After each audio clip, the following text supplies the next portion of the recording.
El Centro Académico de la Memoria de Nuestra América presenta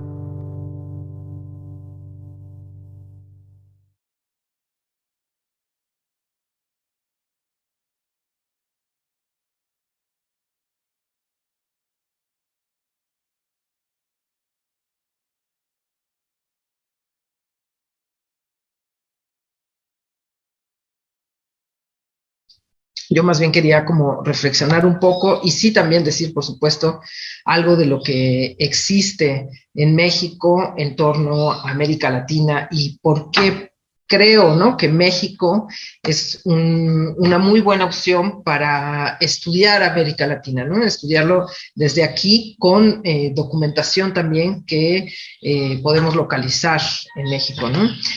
Y bueno, ¿no? Yo quería un poco empezar con algunas reflexiones como generales, eh, pensando en que México, ¿no? Y lo sabemos, ya lo decían Fray Pablo y César, ¿no? Hace un momento, ha sido un país refugio, ¿no? Muy importante para distintos exilios.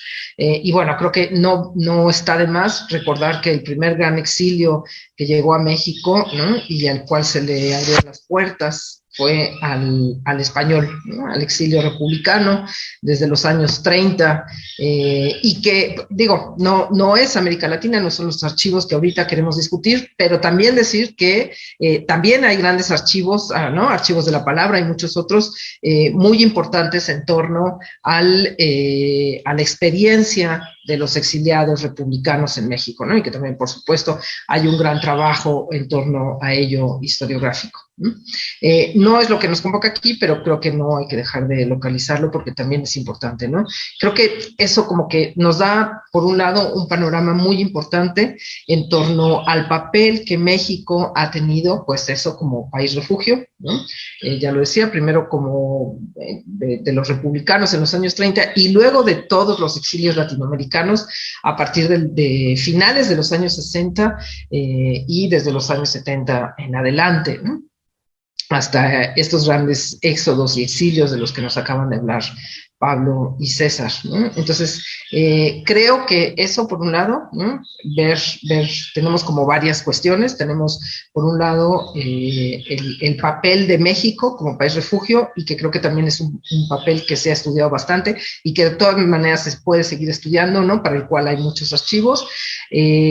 Una segunda línea es el lugar de los exilios en América Latina, en México en concreto, ¿no? Como, cuáles fueron las redes que siguieron, cómo fue que llegaron a México, por qué se quedaron, qué hicieron aquí, ¿no? Y esa es como otra línea de investigación también que ha sido muy importante en los estudios latinoamericanos en los últimos años.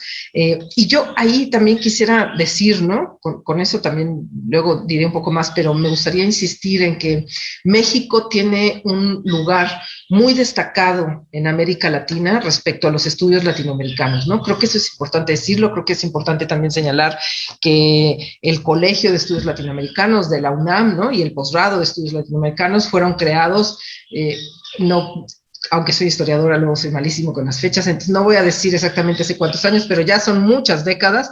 Lo creó Leopoldo Sea, ¿no?, ya hace varias décadas.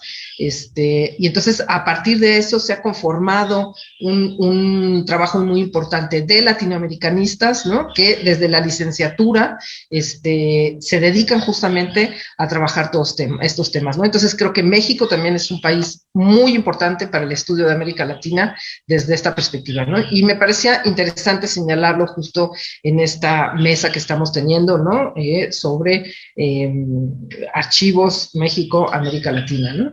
Y luego quisiera mencionar como una tercera línea que también quiero tocar, que es el de la pregunta, ¿no?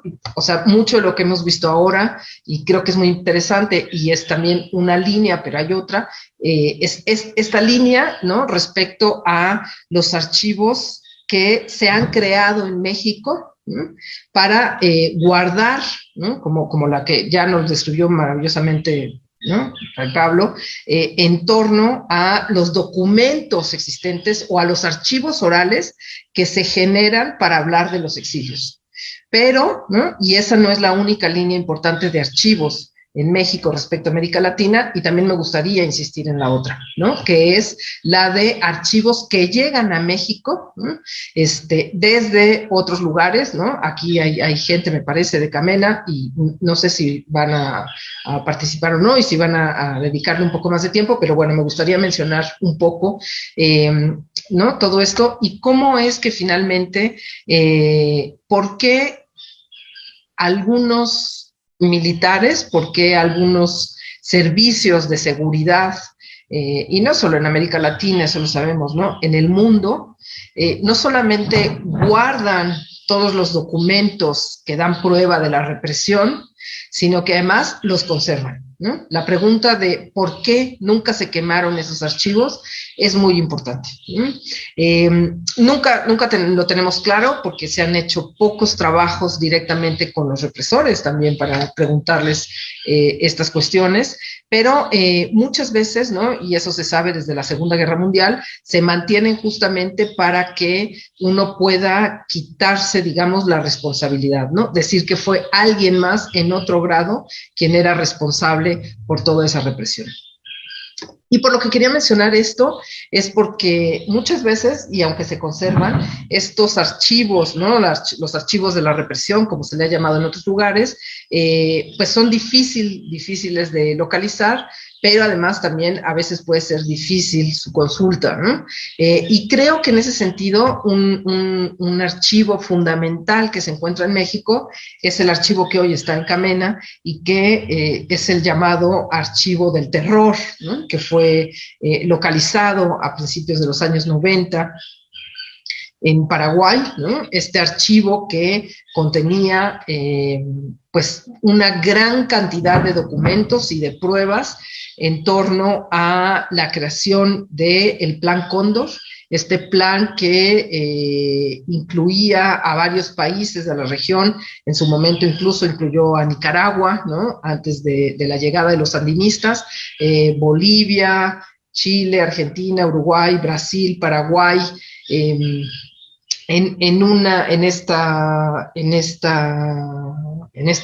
este plan, en esta coordinación represiva que permitía que los distintos países intervinieran en los otros miembros del plan para perseguir, detener, secuestrar e incluso desaparecer a los opositores políticos.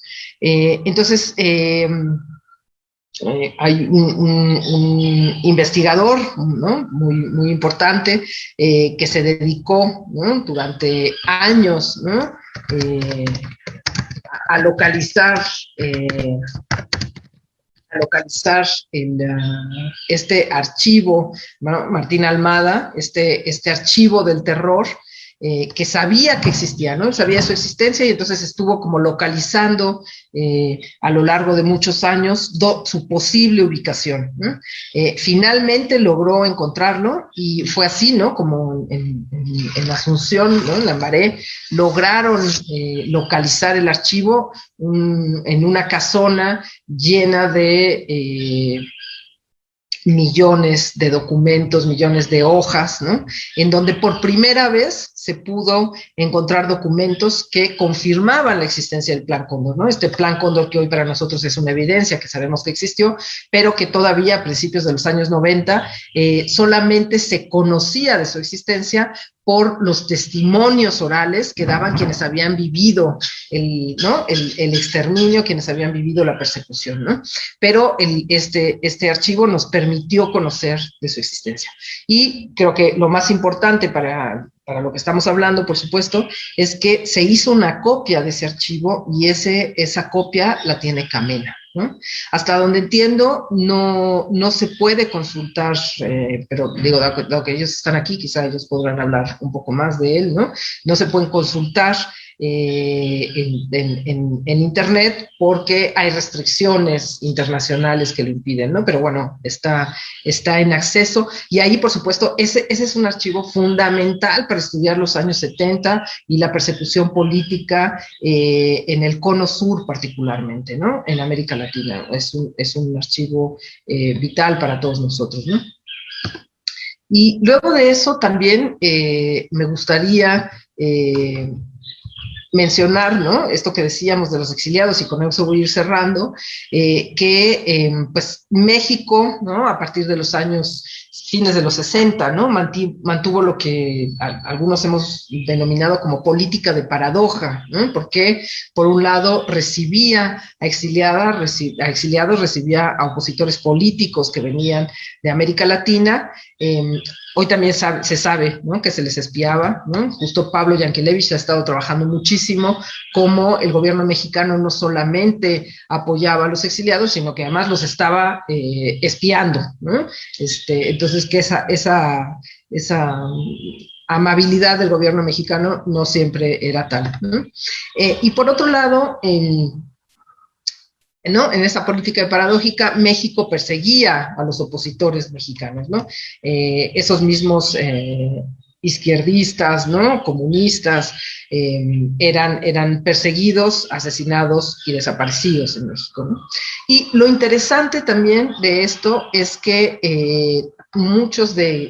se ha hecho mucho trabajo con estos exiliados, ¿no? No tan exhaustivo como para el caso guatemalteco, pero existen, ¿no? Existen archivos también importantes de entrevistas particularmente, ¿no? Estos archivos que hemos creado para dar constancia y dejar constancia de lo que se vivió, ¿no? El más importante, pues, es justamente el que hicieron Pablo Yankelevich y Eugenia Meyer, ¿no?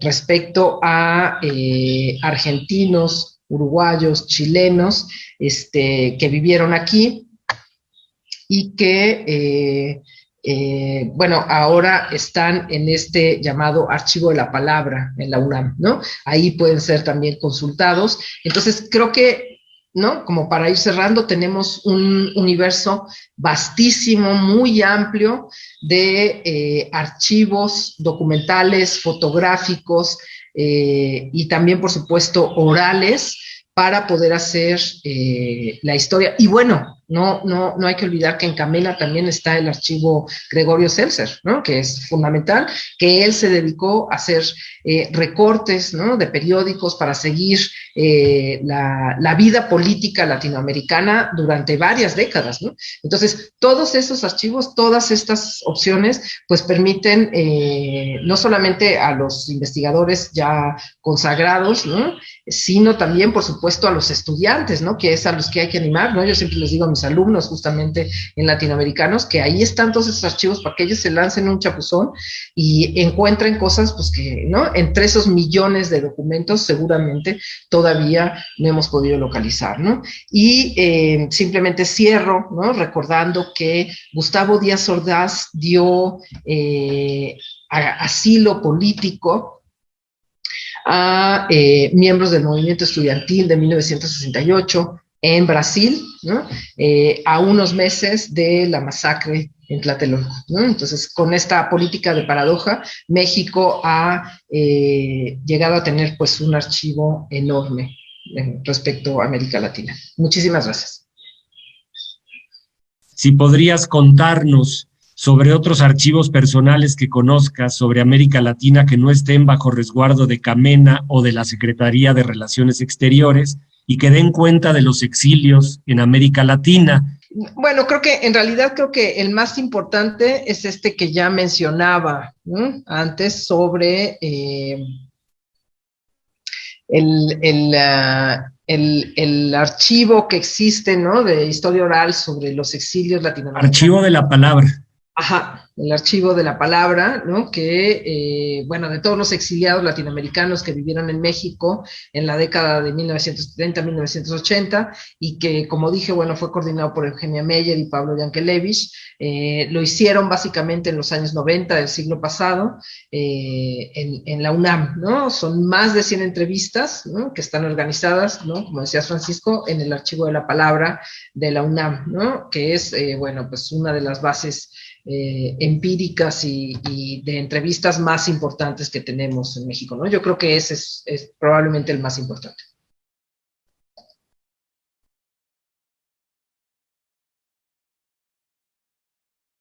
Es un tema súper interesante, ¿no?